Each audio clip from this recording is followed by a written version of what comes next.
Hello guys, मैं engineer राजकुमार आप लोग को बहुत बहुत स्वागत करता हूं इस यूट्यूब चैनल पर।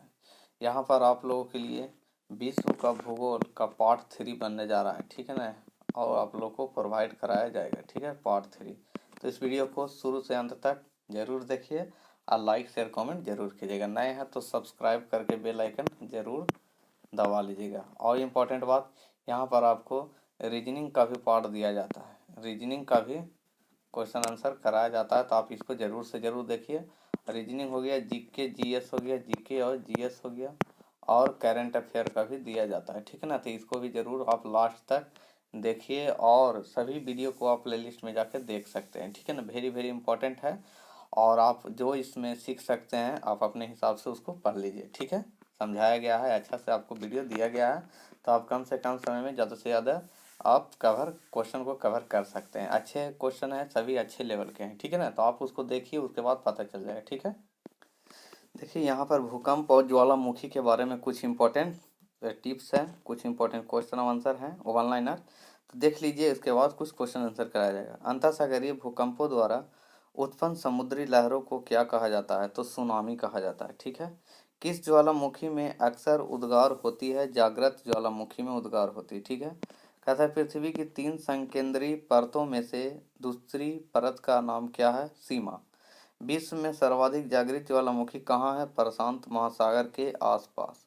पृथ्वी की खाली स्थान की परतों की प्लेटों की सीमाएं दुर्बल क्षेत्र होती है, जिन्हें भूकंपी क्षेत्र अथवा भ्रंश क्षेत्र भी कहा जाता है। भूपर्पटी, फिर से सुनिए, पृथ्वी की यहाँ पर भूपर्पटी होगा, भूपर्पटी होगा। भूपर्पटी की प्लेटों की सीमाएं दुर्बल क्षेत्र होती है, जिन्हें भूकंपी क्षेत्र अथवा भ्रंश क्षेत्र भी कहा जाता है, ठीक है। चलिए नेक्स्ट चलते हैं हम लोग। कहता है खाली स्थान की शक्ति परिमाण को रिक्टर पैमाने पर व्यक्त किया जाता है। तो कौन सा भूकंप की शक्ति के परिमाण को रिक्टर पैमाने पर व्यक्त किया जाता है? रिक्टर पैमाने पर 6 परिमाण के किसी भूकंप की विनाशी ऊर्जा 4 परिमाण के भूकंप की तुलना 1000 गुनी अधिक होती है, 1000 गुनी अधिक होती है। चलिए नेक्स्ट चलते हैं हम लोग। कहता है सिस्मोग्राफी किसका विज्ञान है? भूकंप का। पृथ्वी के अचानक कांपने या थरथराने को भूकंप कहते हैं। भूगर्भ में तापमान वृद्धि का मुख्य कारण क्या है? दबाव और रेडियो सक्रिय पदार्थों का विखंडन दोनों। विश्व का सबसे ऊंचा ज्वालामुखी पर्वत कोटोपैक्सी कहाँ स्थित है? इक्वाडोर में। भूकंप की शक्ति के परिमाण को रिक्टर पैमाने पर व्यक्त किया जाता है। निम्नलिखित में से कौन सा युग्म सुमेलित नहीं है? शांत ज्वालामुखी देम बंद, जागृत ज्वालामुखी स्ट्राम्बोली, प्रसुप्त ज्वालामुखी क्राकाटाओ, निष्क्रिय ज्वालामुखी एटना, ठीक है। तो इसमें कौन आंसर हो जाएगा? तो निष्क्रिय ज्वालामुखी एटना हो जाएगा, निष्क्रिय ज्वालामुखी एटना हो जाएगा। आखिर पूछता क्या है, कौन युग्म सुमेलित नहीं है? तो सभी सुमेलित हैं, ये सभी सुमेलित, सॉरी, ये सभी सुमेलित है, ये भी सुमेलित है, ये भी सुमेलित है, लेकिन ये सुमेलित नहीं है, तो इसको खत्म कर दो। निष्क्रिय ज्वालामुखी एटना सुमेलित नहीं होगा। चलिए नेक्स्ट चलते हैं हम लोग। जो नहीं सुमेलित है उसको याद करने से कोई फायदा नहीं है, आप उसको सिर्फ जानिए। जानिए क्या, क्वेश्चन कुछ भी हो सकता है, वो तो आपको जानना है, मेन चीज जानना है, ठीक है ना। एक ज्वालामुखी के मुहाने पर स्थित एक वृत्ताकार दबाव को ज्वालामुख कहा जाता है, ठीक है, ज्वालामुख कहा जाता है। भूकंप, ओजोन गैस, ज्वालामुखी एवं नदियों में से किसे प्रकृति का सुरक्षा वाल्व कहा जाता है? तो ज्वालामुखी को कहा जाता है। किसे कहा जाता है? ज्वालामुखी को कहा जाता है। चलिए नेक्स्ट चलते हैं हम लोग। पृथ्वी के भीतर की सबसे ऊपरी सतह जिसे भूपर्पटी कहा जाता है में गहराई की गड़बड़ के कारण भूस्पंद आते हैं, तो सबसे ऊपरी सतह को भूपर्पटी कहा जाता है। पेले अश्रु की उत्पत्ति कब होती? ज्वालामुखी उद्गार के समय। पृथ्वी की भूपर्पटी के प्रत्येक टुकड़े को प्लेट कहते हैं। सही सुमेलित, सही सुमेलित है, तो सही सुमेलित तो सभी है। एटना हो गया इटली में, फ्यूजियामा जापान, पोपा म्यांमार और क्राकाटाओ इंडोनेशिया। फिर से एटना हो गया इटली, फ्यूजियामा जापान, पोपा म्यांमार और क्राकाटाओ इंडोनेशिया। चलिए नेक्स्ट चलते हैं हम लोग। कहता भूकंपी तरंगों को के उपकरण द्वारा रिकॉर्ड किया जाता है, तो भूकंप लेखी उपकरण द्वारा। उद्गम केंद्र के भू सतह पर उसके निकटतम स्थान को अधिकेंद्र कहते हैं। कहता है उद्गम केंद्र के भू सतह पर उसके निकटतम स्थान को अधिकेंद्र कहते हैं। पृथ्वी की परत के भीतर की हलचल का अध्ययन किसके द्वारा किया जाता है? तो यहाँ पर हो जाएगा, देखिए, भूविज्ञान के तहत पृथ्वी की परत के भीतर की हलचल या अध्ययन किया जाता है। भूविज्ञान के तहत इसके तहत भूकंप, प्लेट विवर्तनिकी, पृथ्वी की आंतरिक संरचना आदि का अध्ययन किया जाता है। इस प्रकार से भूविज्ञान, भूकंप विज्ञान तथा प्लेट विवर्तनिकी द्वारा पृथ्वी की आंतरिक स्थिति के बारे में जाना जा सकता है। पृथ्वी तल के नीचे के पिघले हुए पत्थर को क्या कहा जाता है? मैग्मा। ज्वालामुखी पर्वतमाला सामान्यतः कहाँ पाई जाती है? प्रशांत महासागर में। सुनामी नाम किसे दिया गया? समुद्र के नीचे की तरंग। इंडोनेशिया के उस विनाशकारी ज्वालामुखी का क्या नाम है जिसमें मई 2016 में फिर से विस्फोट हुआ? माउंट सिंगाबुंग। भूकंप को मापने के लिए किस उपकरण का प्रयोग किया जाता है? तो सीस्मोग्राफ का। ज्वालामुखी के कप आकार के मुख को क्या कहा जाता है? तो क्रेटर कहा जाता है। ठीक है ना, क्रेटर कहा जाता है। चलिए नेक्स्ट चलते हैं। ज्वालामुखी के कप या कटोरा आकार मुख को क्या कहा जाता है? तो क्रेटर कहा जाता है। नेक्स्ट चलते हैं। भूकंप की तीव्रता मापने वाले यंत्र को कहते हैं? सीस्मोग्राफ कहते हैं। चलिए नेक्स्ट चलते हैं। भूकंप केंद्र के ठीक नीचे के बिंदु को क्या कहा जाता है? तो इसमें देखिए इसका पूरा डिटेल। भूकंप केंद्र को भूकंप अधिकेंद्र भी कहते हैं।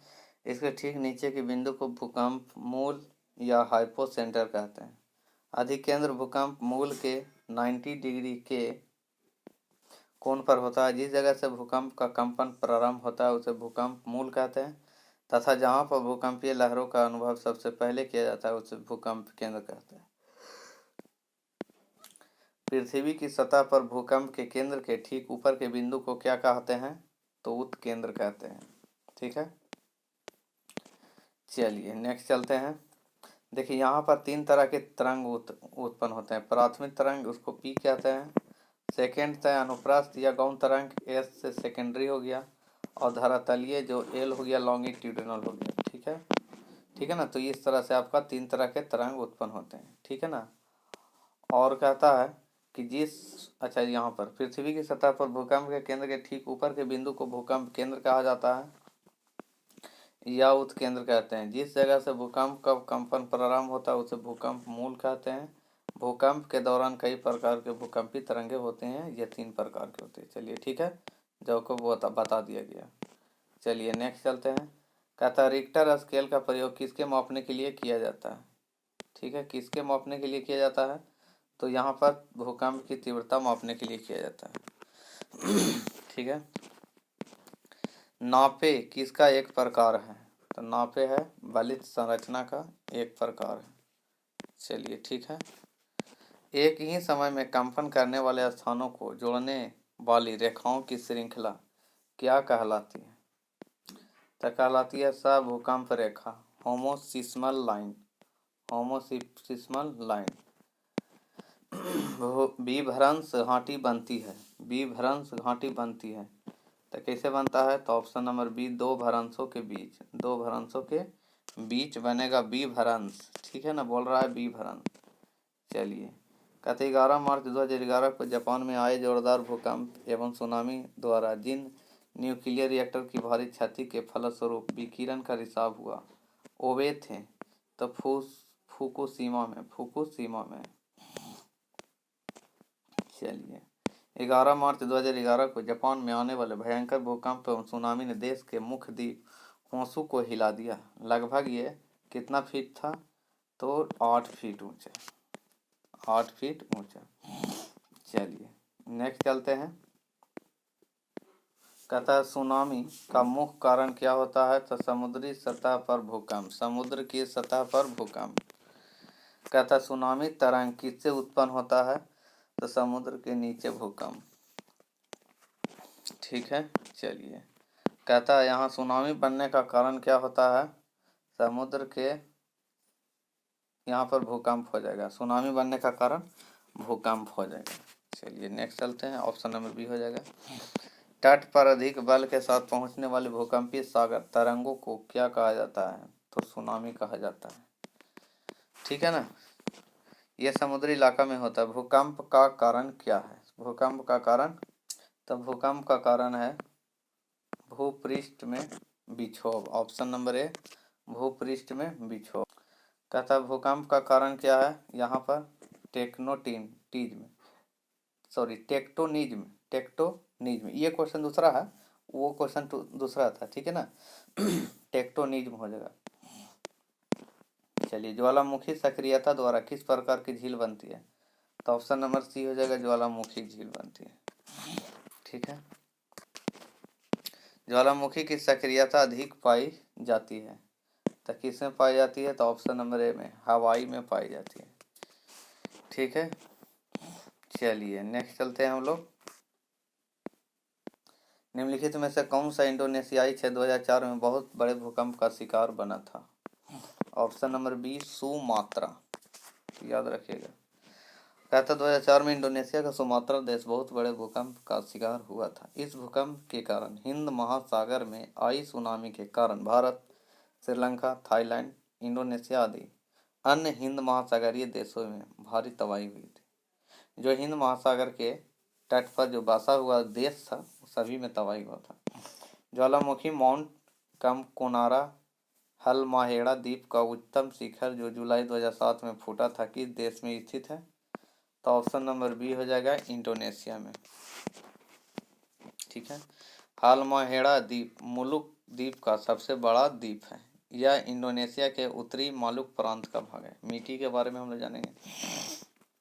लेटराइट मिट्टी का विकास इनमें से किसका परिणाम होता है, निक्षालन का। मृदा में जीवों के सड़े गले अवशेष मिले होते हैं, इन्हें ह्यूमस कहा जाता है। भारत का उत्तरी मैदान जलोढ़ मृदा से बना है, यानी जलोढ़ मिट्टी से। मृदा संरक्षण की उस विधि को क्या कहते हैं जिसमें पहाड़ी ढाल पर समोच्च रेखाओं के समांतर जुताई ढाल से नीचे बहते जल के लिए एक प्राकृतिक अवरोध का निर्माण करती है, तो समोच्च रेखीय जुताई। मृदा संरक्षण की उस विधि को क्या कहा जाता है जिसमें जल के प्रवाह को कम करने के लिए चट्टानों का ढेर लगाया जाता है जो नालियों की सुरक्षा करते हैं और मृदा क्षति को रोकते हैं, तो चट्टान बांध। मृदा संरक्षण की उस विधि को क्या कहते हैं जिसमें तटीय प्रदेशों और शुष्क प्रदेशों में पवन गति को रोकने के लिए वृक्ष कतारों में लगाए जाते हैं ताकि मृदा आवरण को बचाए जाए, रक्षक मेखलाएं। संगमरमर चट्टानों की किस श्रेणी में आता है, खयांतरित। एजोला यानी चावल की खेती के लिए मृदा उर्वरता को बढ़ाता है। मृदा का लवणीकरण किस कारण होता है, अधिक सिंचाई। भूमि कारक को अन्य रूप में जाना जाता है, तो ऑप्शन नंबर डी हो जाएगा, मृदीय कारक में। देखिए यहाँ पर भूमि कारक मृदीय कारक के रूप में जाना जाता है। मिट्टी, खनिज तथा जैव तत्वों का वह गत्यात्मक प्राकृतिक मिश्रण है जिसमें वनस्पति एवं पौधे उत्पन्न करने की क्षमता होती है। मृदा निर्माण के कारक हैं, कौन कौन सा कारक है वह, जैसे कौन कौन कारक से, माने किस किस कारक से मृदा का निर्माण होता है, तो पहला आधारभूत चट्टान या जनक पदार्थ, दूसरा जलवायु, तीसरा स्थलाकृति का स्वरूप, चौथा जैविक प्रभाव, पांचवा समय या विकास की अवधि। कहता है खाली स्थान मृदा के ह्यूमस निर्माण की दर को प्रभावित करते हैं। कौन सा प्रभावित करते हैं, तो देखिए इसका डिटेल। मृदा निर्माण की प्रक्रियाएं अक्षय के विभिन्न कारकों द्वारा चट्टानों के विघटन एवं अपघटन से शुरू होती है।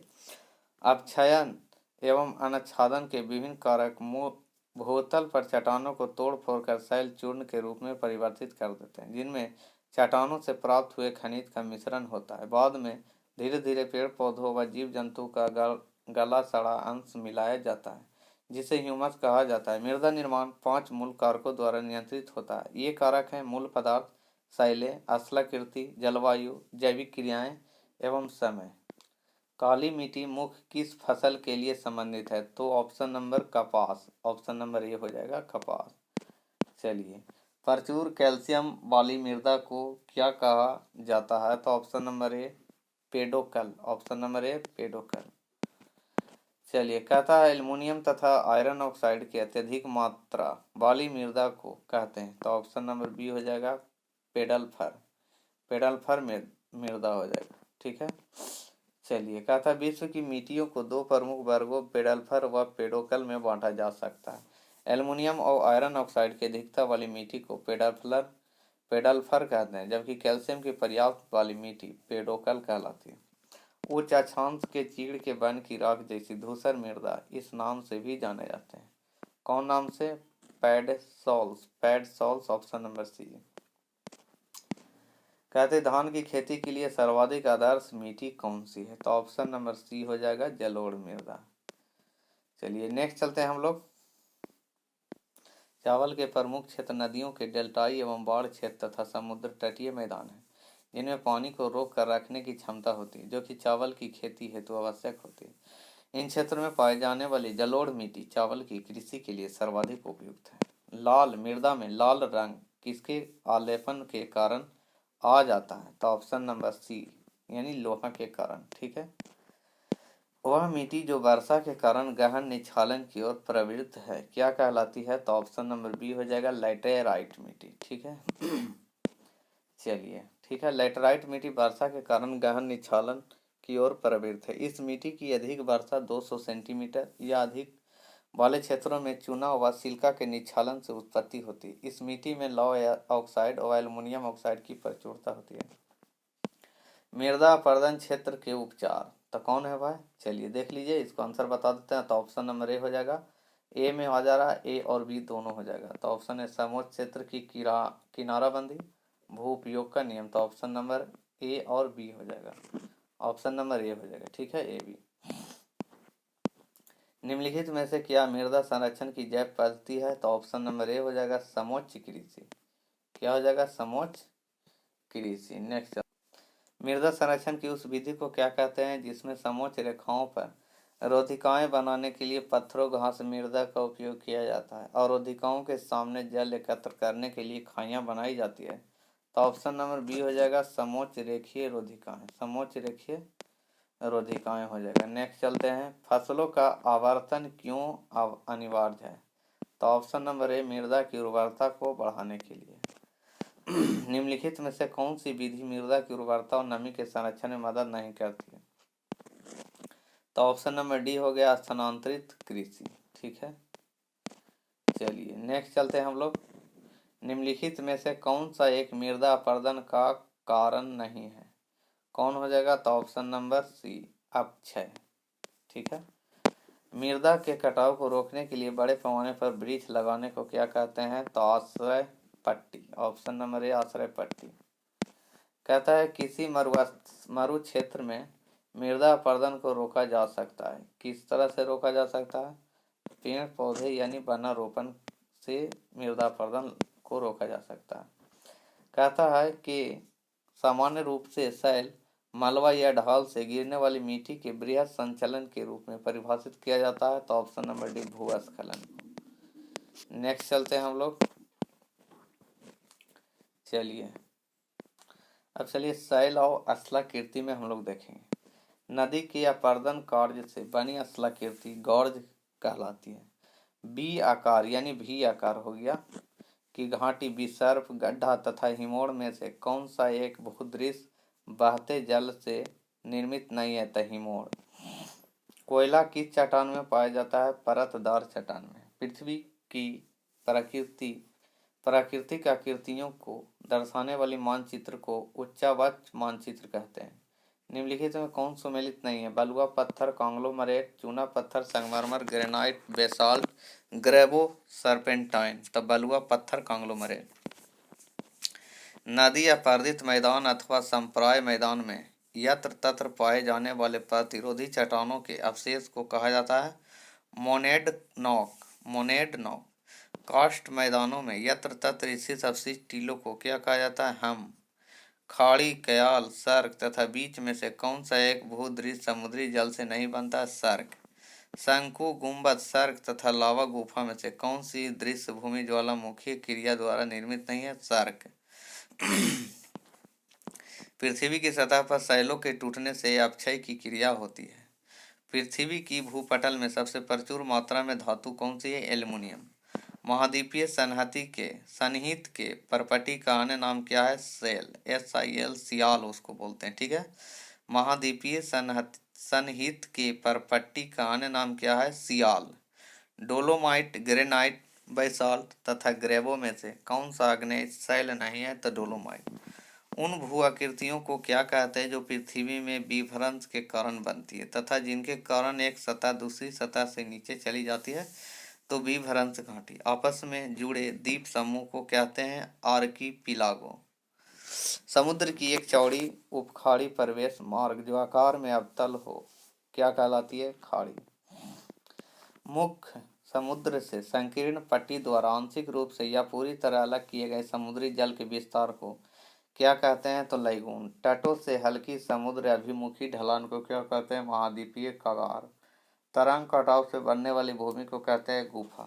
संगमरमर यानी चूने का पत्थर की एक कायांतरित चट्टान है। स्थल मंडल शब्द किससे संबंधित है? भूपृष्ठ यानी पृथ्वी का पटल। पृथ्वी का पटल, ऑप्शन नंबर सी। कहता है पृथ्वी की भूपर्पटी तथा मेटल की बीच की सीमा, भूपर्पटी और मेटल की बीच की सीमा क्या कहलाती है? महो असातत। महो असातत, ऑप्शन नंबर ए। कहता है महाद्वीपीय संहति के मुख्य रूप से और एल्यूमिना जैसे खनिजों से बनी है, option number B silica. Silica में SI अवलमुनियम, सिलिकन और एल्युमिनियम होता है, ठीक है ना। चलिए, कैल्शियम भी होता है, सिलिकन सिलिकन एल्युमिनियम और कैल्शियम हो गया, ठीक है। चलिए आगे चलते हैं। निम्नोक्त में से कौन सा एक भूमिगत जल क्रिया का परिणाम नहीं है?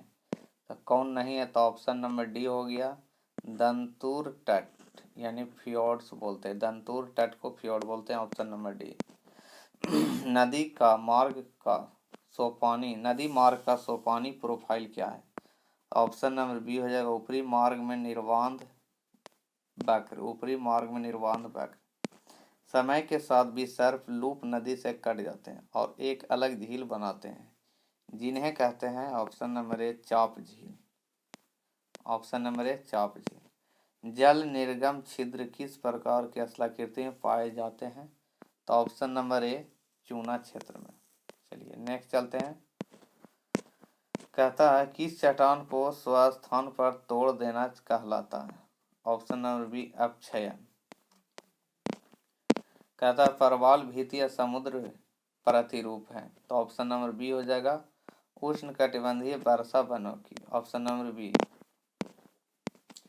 चलिए नेक्स्ट चलते हैं। कायांतरित चट्टानों में क्या परिवर्तित कर देता है? कायांतरण चट्टानों में क्या परिवर्तित कर देता है? तो ऑप्शन नंबर सी हो जाएगा, ए और बी दोनों, संरचना और गठन, ठीक है। चलिए, जब ग्रेनाइट की चट्टानों पर एक कायांतरण होता है तो वे किसमें परिवर्तित हो जाती है? तो ऑप्शन नंबर सी हो जाएगा, नीस में परिवर्तित हो जाती है। चलिए नेक्स्ट चलते हैं हम लोग। निम्नलिखित में से कौन रूपांतरित चट्टान नहीं है? तो ऑप्शन नंबर सी हो जाएगा डायोराइट। ऑप्शन नंबर सी हो जाएगा डायोराइट। ग्रेनाइट क्वार्टजाइट क्षेत्र खड़ा रूप प्रदर्शित करता है क्योंकि, तो ऑप्शन नंबर डी हो जाएगा, इन चट्टानों का विनाश आसानी से नहीं हुआ। इन चट्टानों का विनाश आसानी से नहीं हुआ। बलुआ पत्थर किस प्रकार की चट्टान है?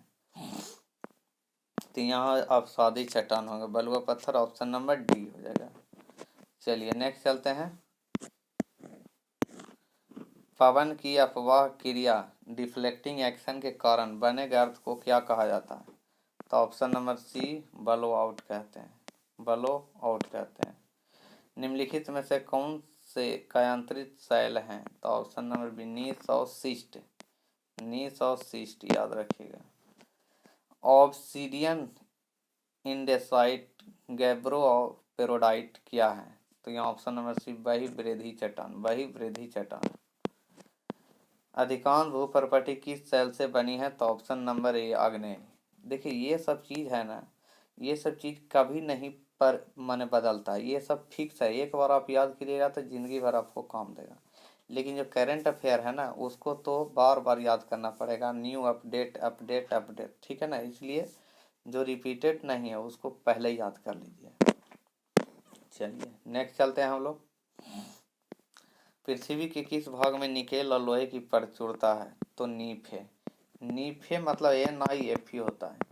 Na के मतलब निकेल और Fe के मतलब लोहा हो गया, ठीक है ना। चलिए आगे बताते हैं निम्नलिखित में से कौन सा धातु पृथ्वी की भूपर्पटी में सबसे प्रचुर मात्रा में पाया जाता है। भूपर्पटी पर माने ऊपर, तो एल्युमिनियम, यहाँ जो ऑप्शन है एल्युमिनियम तो एल्युमिनियम ही होगा। ठीक है, चलिए कहता है पृथ्वी की भूपर्पटी में पाए जाने वाले मुख्य तत्व हैं। ऑक्सीजन भी है 46.60%, सिलिकॉन 27.72%, एल्युमिनियम 8.13%। ये देखिए तत्व है। एल्युमिनियम क्या है? तत्व है। लोहा क्या है? तत्व है। कैल्शियम तत्व है। तो ये सब तत्व पूछा गया। तो लोहा 5%, कैल्शियम 3.63%। तो यहाँ पर सबसे ज़्यादा तत्व के रूप में एल्युमिनियम है, और गैस के रूप में रहेगा तो ऑक्सीजन हो जाएगा। तो याद रखिएगा। ठीक है, निम्न में कौन सा एक वितलीय आग्नेय शैल का उदाहरण है? तो ऑप्शन नंबर बी हो जाएगा ग्रेनाइट। कौन हो जाएगा? Option number B granite. कहता अंतर्वेदी आग्नेय शैल का उदाहरण है, कौन सा हो जाएगा? तो ऑप्शन नंबर डी हो जाएगा ग्रेनाइट। चलिए, और देखिए अंतर्वेदी शैल में डायोराइट भी होता है, गैब्रो भी होता है, पेगमेटाइट और पेरिडोटाइट 4 होता है। ठीक है ना, ये सब देख लीजिए। रेगिस्तान क्षेत्र में मशरूम चट्टान का निर्माण किसका उदाहरण है? तो ऑप्शन नंबर ए अपारदन। चलिए, कहता है हवा के तेज वेग से बने रेतीले टीलों को क्या कहते हैं? तो ऑप्शन नंबर सी मरुटिम्बा ड्यून। मरुटिम्बा ड्यून। वह क्षेत्र जो किसी स्थूल संरचनात्मक रूपांतरण के प्रति प्रतिरोधी होता है क्या कहलाता है? तो ऑप्शन नंबर डी हो गया शील्ड या ढाल। ठीक है, मोरेन कहाँ बनते हैं? तो ऑप्शन नंबर सी हो जाएगा हिमानी क्षेत्र में मोरेन बनते हैं। नेक्स्ट चल, हिमोड़ या मोरेन एक प्रकार का मृदा अपरदन है जो निम्नलिखित में से किसके कारण होती है? तो ऑप्शन नंबर ए हो जाएगा हिमनद के कारण। कहता है हिमनद के द्वारा लाए गए पदार्थ जैसे छोटे बड़े सैल, रेत एवं तलछट मीठी निक्षेपित होते हैं जिन्हें हिमनद कहा जाता है। तो कौन सा हो जाएगा यहाँ ऑप्शन? कौन हो जाएगा ऑप्शन? जरा देख लीजिए। तो ऑप्शन नंबर ए हो जाएगा हिमोड़। ऑप्शन नंबर ए हिमोड़ हो जाएगा। हिमनद द्वारा लाए गए पदार्थ जैसे छोटे बड़े सैल, रेत एवं तलछट मिट्टी निक्षेपित होती है जिसे हिमोड़ कहते हैं। यह प्रायः उन्हीं स्थानों पर होता है जहां हिमानियाँ पिघलकर जल में परिवर्तित होने लगती है। निम्न में से कौन सा एक भूदृश्य हिमनद से निर्मित नहीं होता है? तो ऑप्शन नंबर बी हो जाएगा बिसर्प। ऑप्शन नंबर बी हो जाएगा बिसर्प। ठीक है, तो ये सब चीज़ है। चलिए नेक्स्ट चलते हैं। निम्न भू आकृति युग्मों में से कौन सा सही नहीं है? कौन सही नहीं है? तो ऑप्शन नंबर डी है जो सही नहीं है, ये सही नहीं है। ठीक है, बाकी सब सही है। सर्क, हिमनद, संयोजी भित्ति तरंग और डेल्टा नदी, तो ये सभी सही है। चलिए नेक्स्ट चलते हैं। स्टैग्लमाइट एक प्रकार का विशेष निक्षेप है जो निम्नलिखित में से किसके कारण होती है? तो ऑप्शन नंबर डी भूमिगत पानी के कारण। ठीक है, अब चलिए अपवाह तंत्र में हम लोग देखेंगे। बिहार के शोक के रूप में किस नदी को जाना जाता है? तो कोसी नदी को। बाढ़ को रोका जा सकता है नदियों पर बांध बनाकर व वृक्षारोपण करके। पाकिस्तान की सबसे लंबी नदी कौन सी है? तो सिंधु नदी। किस नदी को तेल नदी के नाम से जाना जाता है? नाइजर नदी को। ठीक है, तेल नदी के नाम से। किस देश में टिग्रिस नदी बहती है? इराक में।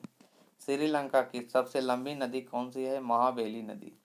विश्व की सबसे लंबी नदी कौन है? नील। और सबसे बड़ी नदी बोलेगा तो अमेजन। लोकटक झील मणिपुर, सांभर झील राजस्थान, लोनार झील महाराष्ट्र, हुसैन सागर तेलंगाना। कपिल धारा जलप्रपात किस नदी पर स्थित है? नर्मदा। लंबाई की दृष्टि से चीन की सबसे लंबी नदी कौन सी है? यांगजी नदी। यांग टीसी सिकियांग बोलेगा। ठीक है ना, यांग टीसी सिकियांग बोलेगा। यांग टीसी सिकियांग चीन की सबसे लंबी नदी, याद इसे रखिएगा। ठीक है, विश्व प्रसिद्ध काइटेयर जलप्रपात किस नदी पर स्थित है? पोटारो। एंजिल जलप्रपात किस नदी पर स्थित है? कैरोनी। समुद्र तक पहुँचते पहुँचते नदी का प्रवाह धीमा हो जाता है तथा नदी अनेक धाराओं में विभाजित हो जाती है जिनको कहा जाता है वितरिका। यानी वितरिका माने इस तरह से होता है। देखिए यहाँ पर बताते, वितरिका माने यहाँ से निकला फिर यहाँ चल गया, ये फुट के इधर चल गया, ये फुट के इधर निकल गया इधर। माने वितरिका मतलब धारा कहीं कहीं दूसरे दूसरे जगह फैल जाती है। ठीक है ना, विश्व की सबसे लंबी नदी नील किस महाद्वीप से होकर गुजरती है? तो अफ्रीका। तिब्बत में किसका दूसरा नाम तसांगपो है? ब्रह्मपुत्र का। नदी की तरुणावस्था में कौन सी प्रक्रिया होती है? घाटी को गहरा करना। बाढ़ के दौरान नदी चैनल के किनारों के साथ बने चौड़े एवं नीचे किनारबंदी को क्या कहते हैं? तटबंध। जल निकास प्रतिमान जिसमें सहायक नदियां लंबवत मिले वह क्या कहलाती है? जाली यानी फम्फरी। लीना नदी किस नदी से होकर बहती है? रूस से। येलो नदी किस नदी से गुजरती है? चीन से। हावांगहो नदी चीन का दुख कहा जाता है। हावांगहो को चीन का दुख कहा जाता है। निम्नलिखित में से किस नदी यानी किस देश में से अमेजन नहीं बहती है? तो कहाँ से नहीं बहती है? तो ऑप्शन नंबर सी, ब्राजील से। सॉरी सॉरी सॉरी सॉरी, यहाँ बोल रहा है किस देश से अमेजन बहती है। कौन देश से बहती है? तो ब्राजील। ठीक है ना। चलिए ठीक है, नेक्स्ट चलते हैं। देखिए अमेजन नदी दक्षिण अमेरिका महाद्वीप की ब्राजील से होकर कहाँ बोल देगा? दक्षिण अमेरिका। और कौन? ब्राजील से। प्रवाहित जल के अनुसार यह विश्व की सबसे बड़ी नदी है। यह इंडिज पर्वत से निकलती है तथा अटलांटिक महासागर में गिरती है। इसमें सबसे ज्यादा पानी स्टोर होता है। ठीक है। यूरोप की सबसे लंबी नदी कौन सी है? तो ऑप्शन नंबर डी हो जाएगा, वोल्गा नदी। मीठे पानी का सबसे बड़ा जलाशय क्या है? तो ऑप्शन नंबर डी हो गया, ग्लेशियर। चलिए नेक्स्ट चलते हैं हम लोग। कहता है विश्व में सबसे बड़ा डेल्टा कौन है? ऑप्शन नंबर सी हो जाएगा, गंगा का डेल्टा। ठीक है। कहता है विश्व का सबसे बड़ा डेल्टा गंगा डेल्टा। उल्लेखनीय कि गंगा डेल्टा का निर्माण गंगा, ब्रह्मपुत्र एवं मेघना नदी द्वारा संयुक्त रूप से किया जाता है। यह डेल्टा भारत एवं बांग्लादेश में विस्तृत है। इस डेल्टा में सुंदरी वृक्षों की अधिकता वाले सुंदरवन क्षेत्र स्थित है। निम्न में कौन सी नदी भूमध्य रेखा को 2 बार काटती है? तो ऑप्शन नंबर ए हो जाएगा, कांगो नदी। चलिए नेक्स्ट चलते हैं। कहता है अफ्रीका महाद्वीप की प्रसिद्ध नदी कांगो भूमध्य रेखा को 2 बार काटती है अफ्रीका महाद्वीप में। इसी महाद्वीप की लिम्पोपो नदी मकर रेखा को 2 बार काटती है। तो पूछ देगा क्वेश्चन कि मकर रेखा को कौन काटता था? लिम्पोपो नदी। और भूमध्य रेखा को काटेगा तो कांगो नदी। तो याद रखिएगा इस स्टेप से, कांगो भूमध्य और लिम्पोपो मकर।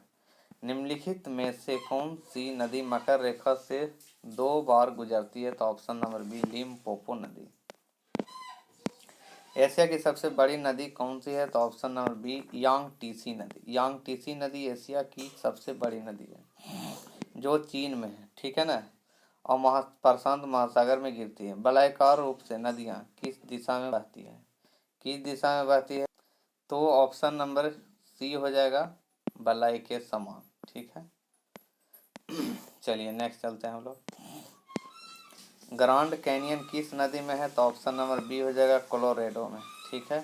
नेक्स्ट चलते हैं। ग्रांड कैनियन किस नदी में है? तो ऑप्शन नंबर बी हो जाएगा, कोलोराडो। कौन सा हो जाएगा? कोलोराडो। नेक्स्ट चलते हैं। किस नदी घाटी के चौड़ा होने का कारण है? किसी नदी घाटी के चौड़ा होने का कारण है पार्श्विक अपरदन यानी भूक्षरण। ऑप्शन नंबर बी हो जाएगा। तरुणावस्था में नदी अपरदन का विशिष्ट लक्षण निम्नलिखित में से कौन है? तो महाखंड या गौरज। ऑप्शन नंबर बी हो जाएगा। तो नेक्स्ट चलते हैं आगे। जब नदी मैदानी क्षेत्र में प्रवेश करती है तो वह मोड़दार मार्ग पर बहने लगती है जिन्हें कहा जाता है विसर्प। ठीक है। चलिए कहता है आंतरिक अपवाह द्वारा चिन्हित क्षेत्र होता है। तो ऑप्शन नंबर सी, मरुस्थल। ठीक है। नेक्स्ट चलते हैं। द्रव चालित क्रिया किस कारण से होने वाला एक प्रकार का अपरदन है? तो ऑप्शन नंबर ए हो जाएगा, परवाही जल। कौन हो जाएगा? परवाही जल। चलिए नेक्स्ट चलते हैं हम लोग। जनजाति मासाई किस देश की जनजाति है? तो केनिया की है।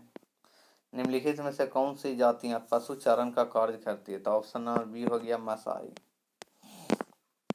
कहता है मासाई जनजाति के लोग पूर्वी अफ्रीका के केनिया, उत्तरी तंजानिया और पूर्वी युगांडा के पठारी प्रदेश में रहते हैं। ये घुमाकड़ पशु चारक के रूप में अपना जीवन निर्वाह करते हैं। इनकी अर्थव्यवस्था का मुख्य आधार पशुपालन है। बाड़ा कराल शब्द किसके लिए प्रयुक्त किया जाता है? बाड़ा कराल शब्द किसके लिए? तो मासाई चरवाहे के घर। मासाई चरवाहे के घर। Option number A. कहता है पीला रंग, मंझोला कद और एपिकैथिड फोल्ड वाली तिरछी आंख किसका विलक्षण है?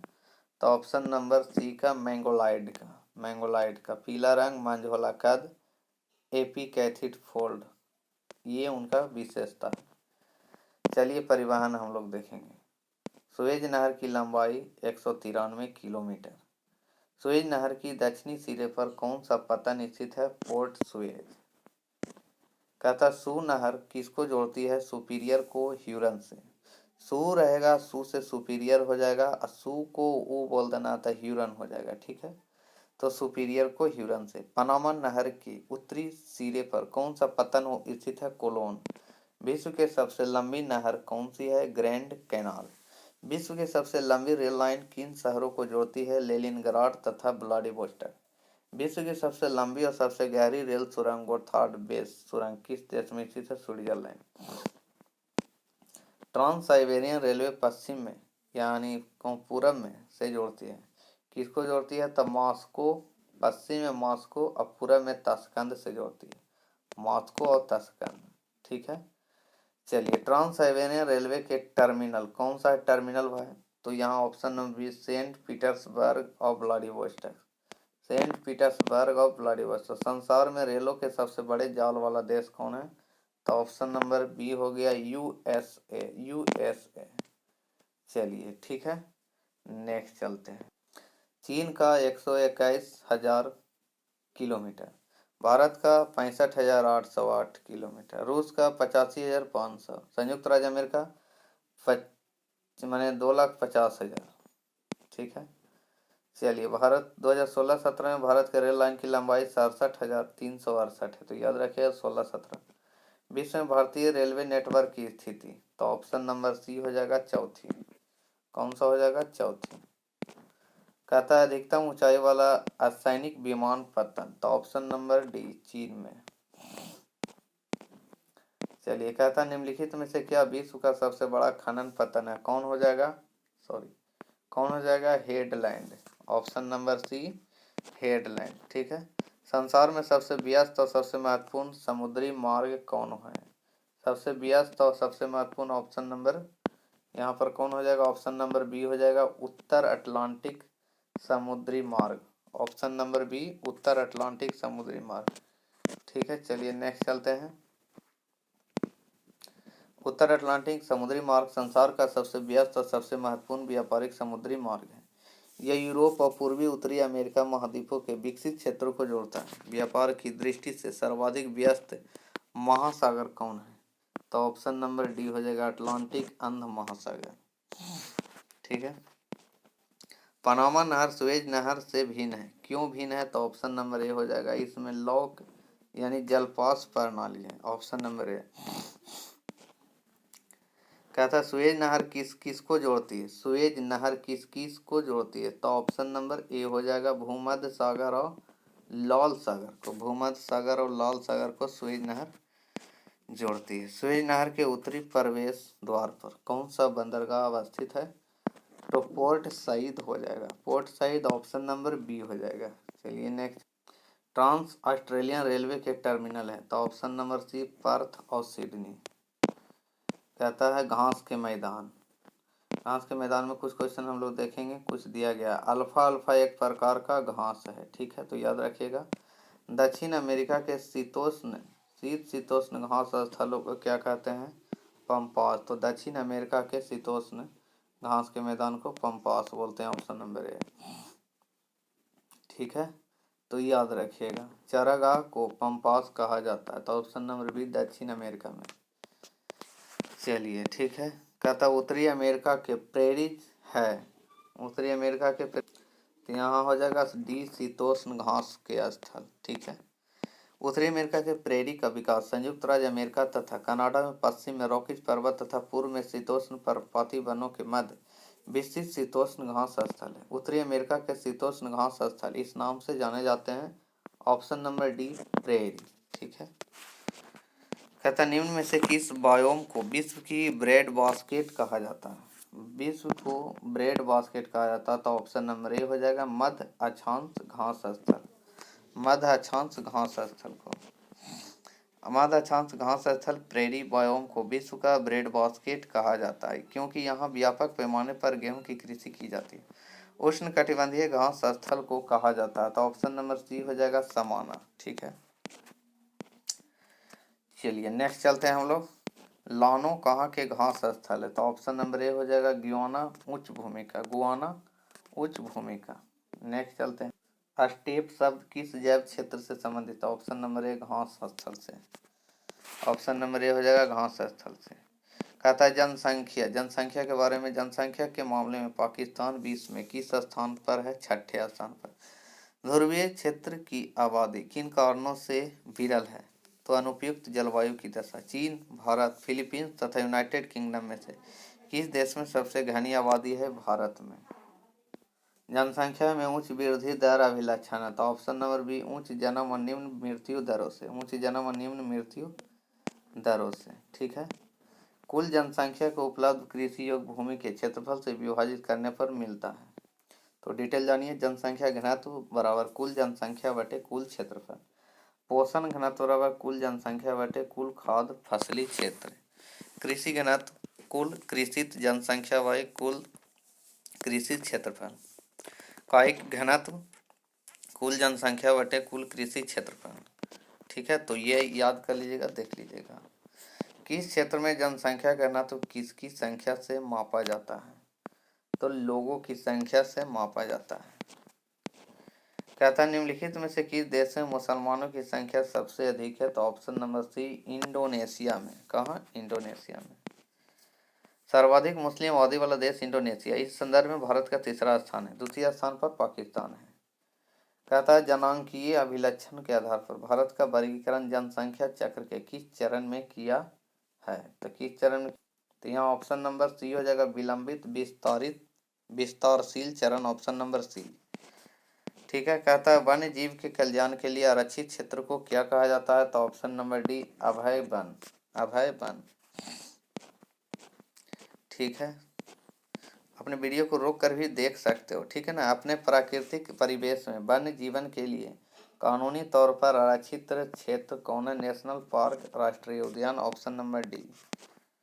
ठीक है, नेक्स्ट चलते हैं। दक्षिण एशिया के निम्नलिखित देशों को उसके लोगों को साक्षरता के अवरोही क्रम में व्यवस्थित कीजिए, तो कौन हो जाएगा, देखिए यहाँ ऑप्शन नंबर सी हो जाएगा 4231, 4231। तो देख लीजिए यहाँ पर श्रीलंका वो सबसे ऊपर है और साक्षरता में, उसके बाद भारत, उसके बाद पाकिस्तान, उसके बाद बांग्लादेश ऑप्शन के अनुसार। ठीक है ना। 15 वर्ष से ऊपर क्या होगी साक्षरता प्रतिशत।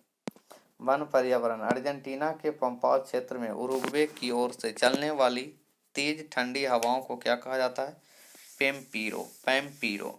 दिन के समय हवा की समुद्र से स्थल की ओर दिशा होती है, जो हवा की दिशा होती है दिन के समय समुद्र से स्थल की ओर, रात की समय हवा की दिशा समुद्र से स्थल से समुद्र की समय, तो रात में उल्टा होता है, दिन में उससे उल्टा होता है। रात में स्थल से समुद्र की ओर। वातावरण में क्लोरोफ्लोरोकार्बन उत्सर्जन पर प्रतिबंध लगाने संबंधी प्रथम प्रोटोकॉल कहाँ बना था, मॉन्ट्रियल में, मॉन्ट्रियल में। समाज वानिकी में प्रयुक्त सर्वसामान्य वृक्ष प्रजाति क्या है, यूकेलिप्टस। रेड डाटा बुक में किसका विवरण दर्ज होता है, संकटग्रस्त पौधों व जीवों का। पर्णपाती वनों में वृक्ष एक निश्चित मौसम में अपने पत्तों का त्याग करती है। भूटान का लगभग कितना क्षेत्रफल वन आच्छादित है, 71%।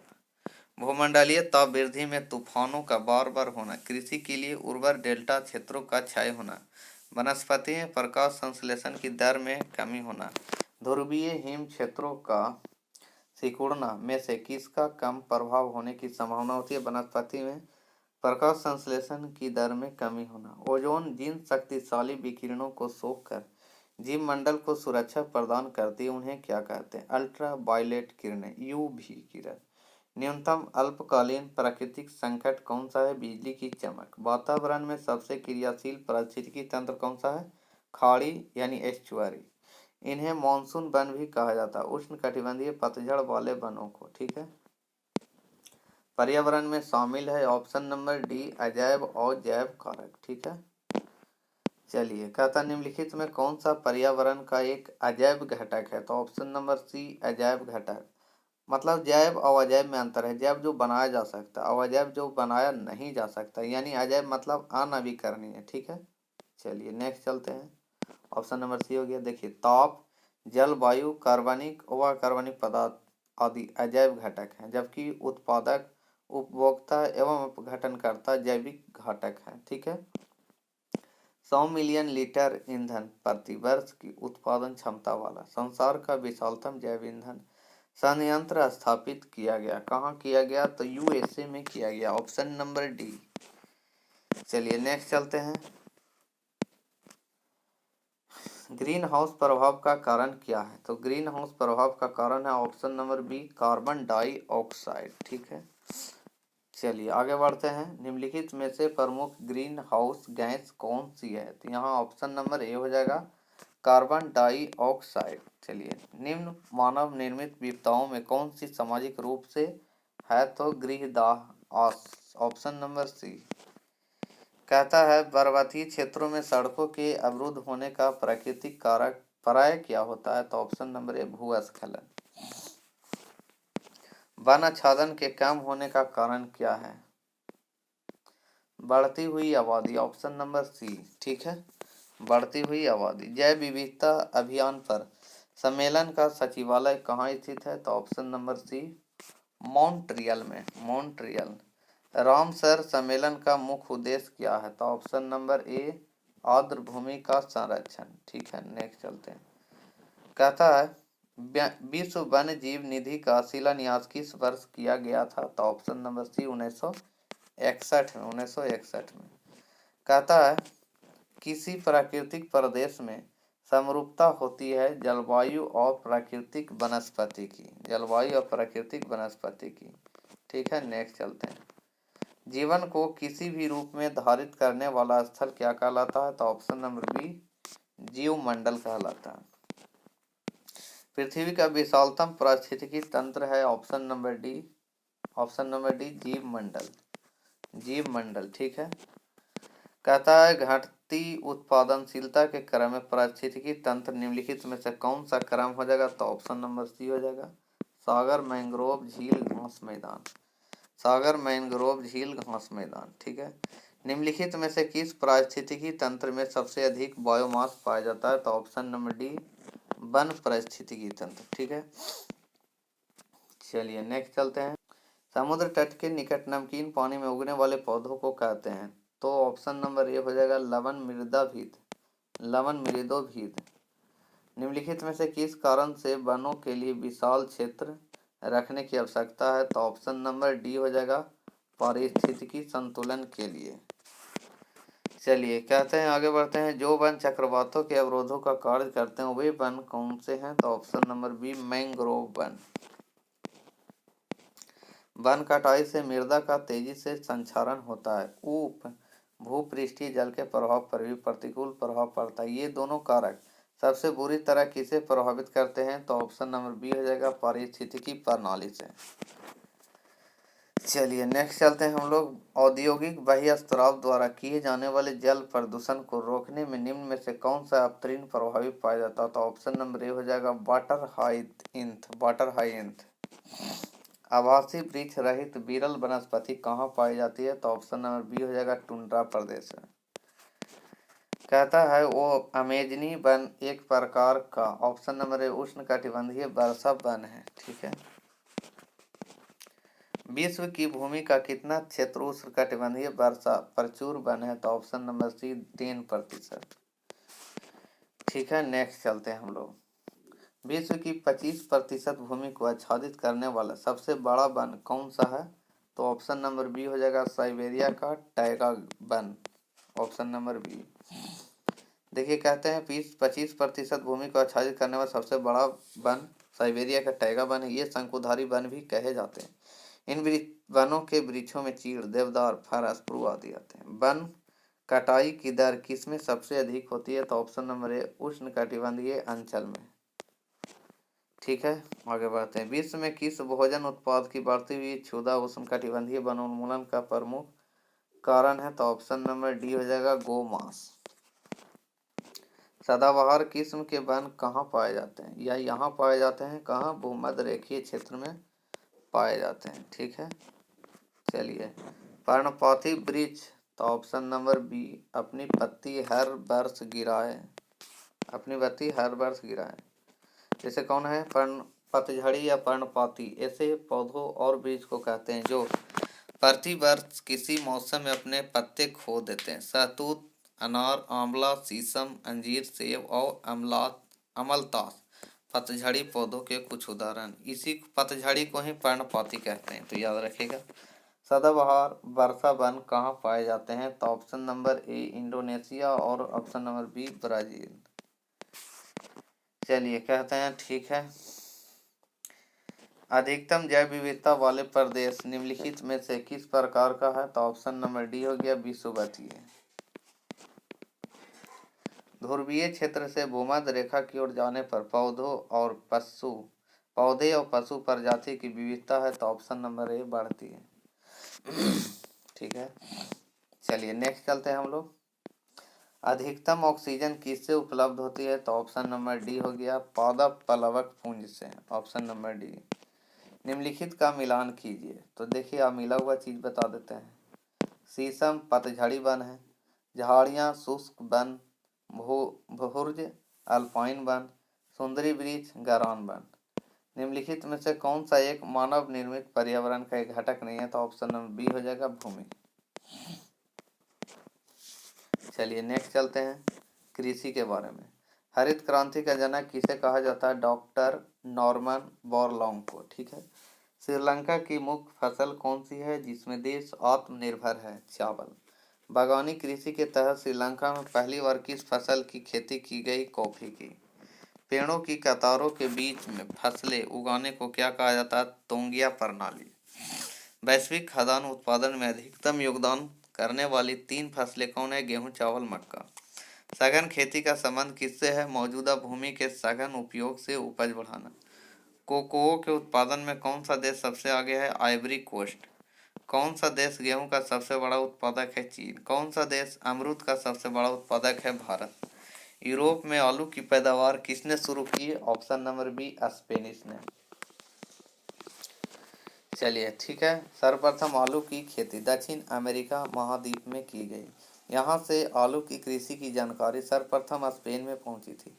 सर्वप्रथम यूरोप में आलू की पैदावार स्पेनिशों ने प्रारंभ की। कृषि भूमि को किस रूप में परिभाषित किया जाता है, तो ऑप्शन नंबर डी हो जाएगा कुल प्रति भूमि प्लस निवल बुआई की गई भूमि। कुल प्रति भूमि प्लस निवल बुआई की गई भूमि। ठीक है, नेक्स्ट चलते हैं। मृदा रहित कृषि को क्या कहा जाता है, तो ऑप्शन नंबर ए हो गया जल संवर्धन। कहता है व्यापारिक रूप से महत्वपूर्ण सूती रेशे हैं। कौन सूती रेशे हैं, तो ऑप्शन नंबर बी हो जाएगा बीजों के अधिचर्मी रोम। ऑस्ट्रेलिया की सबसे महत्वपूर्ण खाद्य फसल क्या है, तो ऑप्शन नंबर सी हो जाएगा गेहूं। निम्नलिखित में से कौन सा देश चाय का निर्यातक नहीं है, तो ऑप्शन नंबर बी हो जाएगा यूनाइटेड किंगडम। ठीक है ना। प्रमुख चाय उत्पादक देश है चीन, भारत, केन्या, श्रीलंका, वियतनाम, तो याद रखिएगा। ठीक है। विश्व के प्रमुख भारत, श्रीलंका एवं केन्या चाय के प्रमुख निर्यातक देश हैं। ठीक है ना। चलिए, विश्व में कॉफी का सबसे बड़ा उत्पादक है ब्राजील। ठीक है। चलिए नेक्स्ट चलते हैं। कहता है उत्पादक देश निम्न है, ब्राजील, वियतनाम, कोलंबिया, इंडोनेशिया और होंडुरास तथा इथियोपिया। विश्व में सबसे बड़ा कॉफी उत्पादक देश कौन सा है, तो ऑप्शन नंबर बी हो जाएगा ब्राजील। निम्नलिखित में से भारत का कौन सा पड़ोसी देश अफीम का सर्वाधिक उत्पादक है, तो ऑप्शन नंबर बी अफगानिस्तान। ठीक है। कहता है निम्न में से ढंग का जोड़ा कौन सा सही है, तो देखिए यहाँ पर, तो ऑप्शन नंबर डी हो जाएगा, ऑप्शन नंबर डी यानी 4 मलेशिया और प्राकृतिक रबड़ सही है। अब कुछ डिटेल मलेशिया प्राकृतिक रबड़ का थाईलैंड, इंडोनेशिया, वियतनाम, भारत और चीन मुख्य भूमि के बाद छठा सबसे बड़ा उत्पादक है। ठीक है ना। चलिए, निम्नलिखित तालिकाओं को जोड़िए, दिए गए विकल्प तालिका जोड़ देते हैं। यहाँ पर देखिए मिला हुआ है आपका, मिलाइए इसको। देखिए यहाँ पर मिला देते हैं, 3 हो गया, 4 हो गया, 2 हो गया, 1 हो गया। याद रखिएगा। चावल चीन, मक्का संयुक्त राज्य अमेरिका, रबड़ मलेशिया और गन्ना ब्राज़ील। चावल कहाँ सबसे ज़्यादा? चीन में। मक्का सबसे ज़्यादा संयुक्त राज्य अमेरिका में। रबड़ मलेशिया में। गन्ना ब्राज़ील में। चलिए नेक्स्ट चलते हैं हम लोग। कृषि उत्पादों की कोटि किस प्रकार निर्धारित की जाती है? तो 1 मार्क, ऑप्शन नंबर सी हो जाएगा 1 मार्क। ठीक है। IR20 किस चीज़ की अधिक पैदावार देने वाली किस्म है? तो ऑप्शन नंबर बी हो जाएगा चावल की। ठीक है। अनेक प्रकार की शराब और शैंपेन के लिए प्रसिद्ध क्षेत्र है? तो ऑप्शन नंबर सी भूमध्य सागर। कौन हो जाएगा? भूमध्य सागर। ठीक है। नेक्स्ट चलते हैं। कौन सा देश सबसे अधिक टिम्बर पैदा करता है? तो ऑप्शन नंबर ए हो जाएगा संयुक्त राज्य अमेरिका। Option number A. ओवा पुष्प कैलिका जिसे मसाले के रूप में इस्तेमाल किया जाता है? तो ऑप्शन नंबर सी लौंग हो गया। चलिए, द्रुमावशेष और वर्ण कृषि को मिल्पा के नाम से कहाँ जाना जाता है? तो ऑप्शन नंबर डी मैक्सिको और सेंट्रल अमेरिका। मिल्पा मैक्सिको एवं मध्य सेंट्रल अमेरिका। चेना श्रीलंका, रोका ब्राजील, तुंगिया म्यांमार, नागासू सूडान, हुमा इंडोनेशिया, झूम असम भारत। खनिज एवं उद्योग। पेट्रोलियम के संचित भंडार कहाँ पाए जाते हैं? अवसादी चट्टानों में। पठारी क्षेत्रों में कोयला, लौह अयस्क, खनिज तेल एवं मैग्नीज में से कौन सा खनिज नहीं पाया जाता है? खनिज तेल। थोरियम का सबसे बड़ा भंडार कहाँ है? भारत में। विश्व में एस्बेस्टस का अग्रणी उत्पादक देश है रूस। लोहा और इस्पात, सूती वस्त्र, सूचना प्रौद्योगिकी तथा चाय और कॉफी में से कौन से उद्योग को सूर्योदय उद्योग कहा जाता है? सूचना प्रौद्योगिकी। कहता है ब्रिजमेनाइट। ब्रिजमेनाइट क्या है? धरती पर सर्वाधिक मात्रा में पाए जाने वाले खनिज का नाम। अरब, थार, मंगोलिया तथा अटाकामा में से किस रेगिस्तान में अत्यधिक मात्रा में स्वर्ण भंडार पाया जाता है? अटाकामा। किस देश में कोयले का सर्वोच्च भंडार है? USA में। पृथ्वी की क्रस्ट में सबसे प्रचुर मात्रा में धातु कौन सी है? तो ऑप्शन नंबर सी हो जाएगा एल्युमिनियम। अर्थ क्रस्ट में यानी क्रस्ट में। ठीक है ना। चलिए, पृथ्वी के क्रस्ट में सर्वाधिक मात्रा में पाए जाने वाली धातु एल्युमिनियम है। पृथ्वी के क्रस्ट में तत्वों की दृष्टि से सर्वाधिक प्रचुरता से ऑक्सीजन तथा दूसरे स्थान पर सिलिकॉन है। ठीक है ना। चलिए नेक्स्ट चलते हैं। संसाधन से संसाधन कौन है भाई? तो ऑप्शन नंबर बी हो जाएगा वास्तविक संसाधन से संसाधन होते वे संसाधन होते हैं जिनकी मात्रा ज्ञात होती है। निम्नलिखित में कौन सा देश संसार में यूरेनियम का सबसे बड़ा उत्पादक है? तो ऑप्शन नंबर ए हो जाएगा कनाडा। Uranium Canada. ठीक है। कहता है यूरेनियम का सबसे बड़ा उत्पादक देश कनाडा। वर्तमान में इस संदर्भ में कजाकिस्तान का प्रथम स्थान है, जबकि कनाडा दूसरे स्थान तथा ऑस्ट्रेलिया तृतीय स्थान पर। 2015-16 में भारत के लिए यूरेनियम का सबसे बड़ा निर्यातक कौन सा है? यूरेनियम का। तो ऑप्शन नंबर बी हो जाएगा कनाडा। यूरेनियम के लिए कनाडा हो जाएगा। चलिए, वर्तमान 2016 में यूरेनियम 5 शीर्ष उत्पादक देश जैसे कजाकिस्तान, कनाडा, ऑस्ट्रेलिया, नामीबिया एवं नाइजर है। ठीक है ना। चलिए, सबसे बड़ा निर्यातक है कनाडा। निम्नलिखित में से कौन सा संसाधन अजैव और नवीकरणीय है? देखिए, अजैव नवीकरणीय है। ठीक है ना। तो यहाँ पर बताया जा रहा है तो ऑप्शन नंबर सी जल। जल है जो नवीकरणीय है। ठीक है ना, यानी अजैव है। चलिए, उपयोग की निरंतरता तथा अंतिमता आधारित संसाधन को नवीकरण और अनवीकरणीय संसाधन में विभाजित किया गया। सौर ऊर्जा, वायु, जल, वनस्पति, मृदा, कृषि उपज, मनुष्य आदि नवीकरणीय संसाधन है, जबकि कोयला, पेट्रोलियम, प्राकृतिक गैस, लौह अयस्क, तांबा, बॉक्साइट, यूरेनियम आदि अनवीकरणीय संसाधन है। देखिए यहाँ पर अच्छा उद्भव के आधार पर संसाधन को जैव और अजैव दो वर्गों में बांटा गया। वन्य जीव, पालतू पशु, मत्स्य, कृषि, फसलें जैव संसाधन है, जबकि जल एक अजैव संसाधन है। जल अजैव और नवीकरणीय दोनों है, तो याद रखिएगा। ठीक है। देखिए यहाँ पर इंपॉर्टेंट चीज है, जो चीज को हम लोग नहीं बना सकते हैं, ये सब देखिए, इसको नहीं बनाया जा सकता। अगर एक बार खत्म हो गया तो नहीं बनेगा, वो प्राकृतिक के द्वारा ही बनाया जा सकता है, इसलिए उसे अनवीकरणीय नया नहीं कर सकते। लेकिन ये सब चीज़ को नया हम लोग कर सकते हैं, इसीलिए नवीकरणीय हो गया। चलिए नेक्स्ट चलते हैं। भारत संसार में मैग्नीज अयस्क के सबसे बड़े उत्पादकों में से एक है, तो कौन हो जाएगा? तो इसको देखिए, ऑप्शन यहाँ पर दिया गया है, इसका डिटेल जानिए। मैग्नीज अयस्क उत्पादन विश्व के प्रमुख देश, चीन है 2016-15 में 15,000। दक्षिण अफ्रीका 13,736, 15,969। ऑस्ट्रेलिया 5,327, 6,281। गैबन 4,141। ब्राज़ील 2,817। तो 2016 में मैग्नीज अयस्क के उत्पादन में चीन का योगदान सर्वाधिक लगभग 29% था। इसके बाद क्रमशः दक्षिण अफ्रीका 27%, ऑस्ट्रेलिया 10% का योगदान है। उच्चतम कोटि और सर्वोत्तम गुणवत्ता वाला कोयला कौन है? तो ऑप्शन नंबर डी हो जाएगा एंथ्रासाइड। ऑप्शन नंबर डी एंथ्रासाइड, ठीक है ना। सबसे ज़्यादा सर्वोत्तम किस्म का कोयला एंथ्रासाइड में, ठीक है।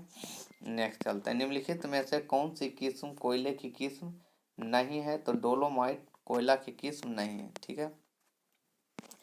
कहता है डोलोमाइट कोयले की किस्म नहीं। डोलोमाइट कैल्शियम मैग्नीशियम कार्बोनेट से बना एक निर्जल कार्बोनेट खनिज है। इसका रासायनिक सूत्र CaMgCO3 को होल्ड हुए। पीट, लिग्नाइट और बिटुमिनस कोयले की किस्म है, ठीक है। श्वेत कोयला होता है स्मॉल बी, यानी जल विद्युत है। जल विद्युत श्वेत कोयला हुआ, ठीक है। श्वेत कोयला को बोलते हैं जल विद्युत, जल विद्युत को श्वेत कोयला बोलते हैं। कौन सा खनिज एल्युमिनियम का अयस्क है? तो बॉक्साइड है जो एल्युमिनियम का अयस्क है, ठीक है। बॉक्साइड एल्युमिनियम का अयस्क है। यह मुख्यतः टर्शियरी निक्षेपों में पाया जाता है और लेटराइट चट्टानों से संबंध है। भारत में उड़ीसा बॉक्साइड का सबसे बड़ा उत्पादक राज्य है। यहाँ की कलाहांडी तथा संबलपुर में व्यापक स्तर पर इसका उत्पादन होता है। निम्नलिखित में से कौन सा देश अपने लौह इस्पात उद्योग के लिए कच्ची सामग्री के लिए अन्य देशों पर आश्रित है? तो ऑप्शन नंबर सी हो जाएगा जापान। ऑप्शन नंबर सी हो जाएगा जापान। चलिए ठीक है, देखते हैं। संसार में स्वर्ण का सबसे बड़ा उत्पादक देश कौन है? स्वर्ण सोना के लिए, तो ऑप्शन नंबर डी हो जाएगा दक्षिण अफ्रीका। कौन? दक्षिण अफ्रीका, ठीक है। मिनरल ईयर बुक 2017 के आंकड़ों के अनुसार 2016 में स्वर्ण का सबसे बड़ा उत्पादक देश चीन है। इस संदर्भ में ऑस्ट्रेलिया, रूस, अमेरिका का स्थान है। वर्ष 2016 में चीन ने विश्व स्वर्ण उत्पादक में लगभग 14% का योगदान दिया। इस कारण प्रश्नकाल के दौरान संसार में स्वर्ण का सबसे बड़ा उत्पादक देश हो गया दक्षिण अफ्रीका।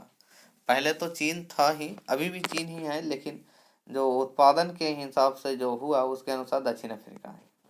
विश्व कोयला भंडार का प्राय 50% किसके पास है? तो कोयला भंडार का 50% किसके पास है? तो अमेरिका, रूस और चीन। अमेरिका, रूस और चीन, ऑप्शन नंबर बी हो जाएगा, ठीक है। देखिए यहाँ पर दिया गया है, देख सकते हैं। जिन संसाधन का प्रयोग बार बार निरंतर किया जा सकता उसे क्या कहते हैं? नवीकरणीय, जो यूज किया जा सकता बार बार। डोलोमाइट है ऑप्शन नंबर ए अवसादी शैल, ठीक है।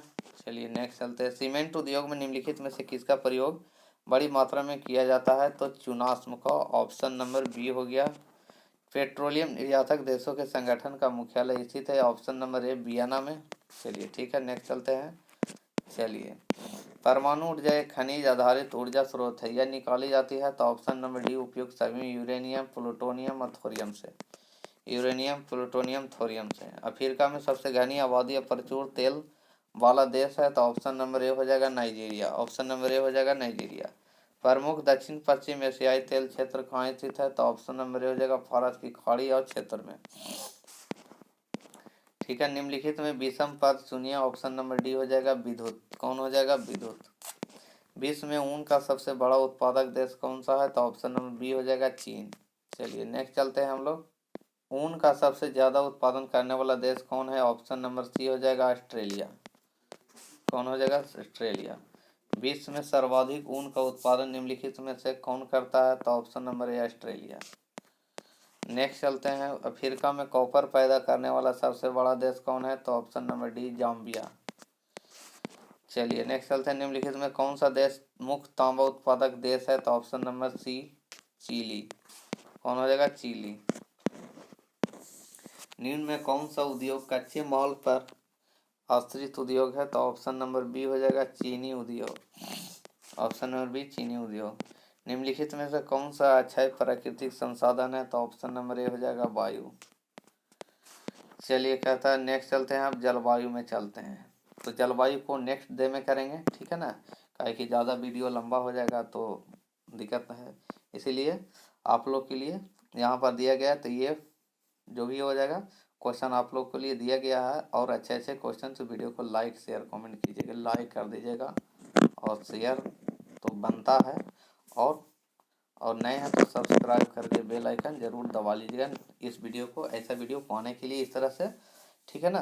तो यहाँ पर रीजनिंग का भी, जीके जीएस करंट अफेयर का भी प्रोवाइड कराया जाता है। तो इस वीडियो को ज़रूर अंत तक यानी लास्ट तक ज़रूर देखिए, इस तरह से वीडियो आपको मिलता रहेगा, ठीक है।